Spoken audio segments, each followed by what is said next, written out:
करना, whenever you pray, expect. उम्मीद करो. Do you know why things are not happening? आप जानते हैं चीजें क्यों People, नहीं हो रही हैं? Christians are going to church every Sunday. Church जा रहे हैं हर दिन, हर Sunday, What they are not expecting God to move. पर वो उम्मीद नहीं करे कि परमेश्वर कुछ We करेगा. don't expect. Expectation is the language of heaven.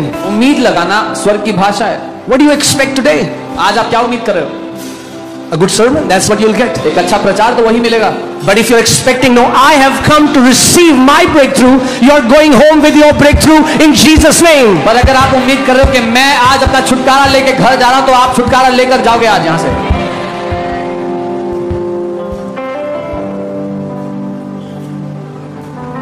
Amen. The words in your mouth are powerful. आपके मुंह के शब्द शक्तिशाली हैं. सोचो अगर मैं गाड़ी चला रहा हूं Imagine if I और was मेरे driving, हाथ में स्टीयरिंग है and if I have the steering in my hand, और गाड़ी दाएं तरफ जा रही है मगर दाएं तरफ गड्ढा है, and the car is going towards the right and there's a ditch, तो मुझे क्या करना होगा? what do I need to do? हाँ, हे प्रभु मुझे बचा ले. Oh Lord, क्या करना save होगा? me. What do I have to do? अगर स्टीयरिंग इधर घुमाऊंगा तो क्या होगा? If I turn the steering on the other side, what will happen?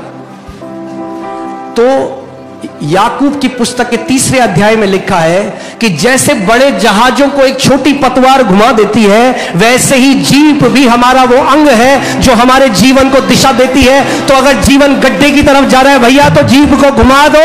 जीवन गड्ढे की तरफ नहीं, जीवन अच्छी ओर जाने लग जाएगा. So just as the book of James says, a small rudder can turn the whole ship around. If your life is going in the wrong direction, use your tongue and turn it around to the right direction. अपनी जीभ से With your tongue, आप अपने जीवन को दिशा दे सकते you can give direction to your life.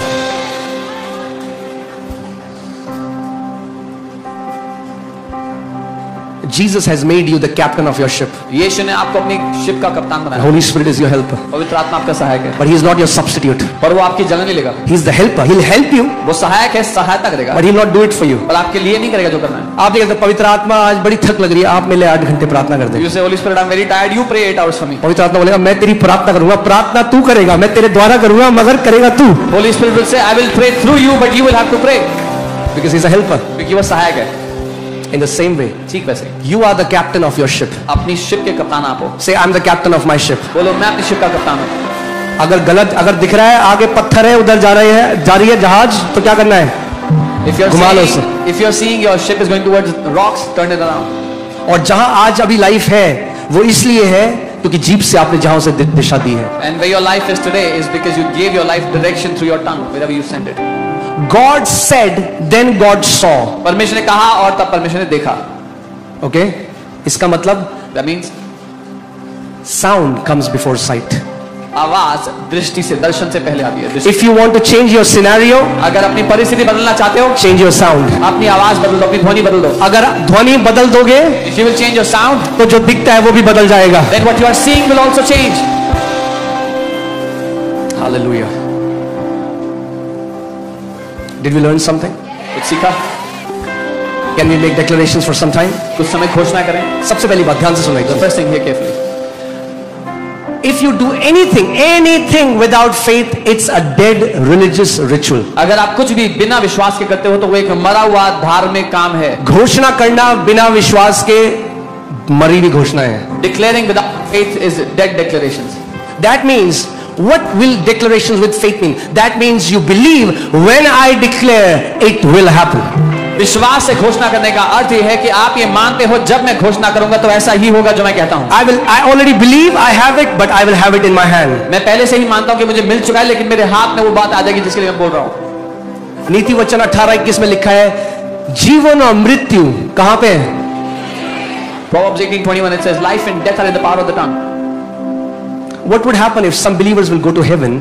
क्या होगा जब कुछ विश्वासी जब स्वर्ग जाएंगे और स्वर्ग जाके परमेश्वर को बोलेगा बेटा ये तो तेरी बीमारी थी ना, and in heaven God will tell them, son, your sickness, ये तूने अपने मुंह से अपने शरीर में लाई. you brought it in your body with your own mouth. Some people curse themselves, curse their kids. कुछ लोग अपने आप को श्राप देते हैं अपने I बच्चों know को a young श्राप man very close to my family. मैं एक जवान व्यक्ति भी जानता हूं मेरे परिवार के करीब. He had a breakup with his girlfriend उसकी गर्लफ्रेंड से उसका ब्रेकअप हो गया and he used to curse himself day and night. वो दिन रात अपने आप को श्राप देता था.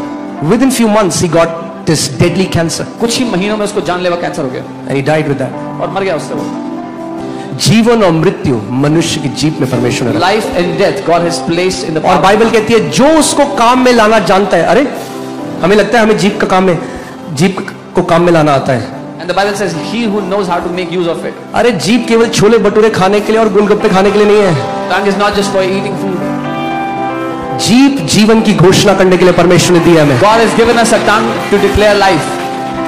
जो उसे काम में लाना जानता है वही उसके फल भी खाएगा। यानी अगर फल खाने हैं तो पहले उसे काम में लाना सीखना पड़ेगा। He who knows how to use it will eat its fruit. So if you want to eat its fruit, you have to learn how to use it. इसका मतलब कई लोगों को अपनी जीभ को काम में लाना नहीं आता। That means many people don't know how to use their tongue. Words are not just for communication. शब्द केवल बातचीत के लिए नहीं है। Words are for creation. शब्द सृष्टि करने के लिए दिए गए हैं।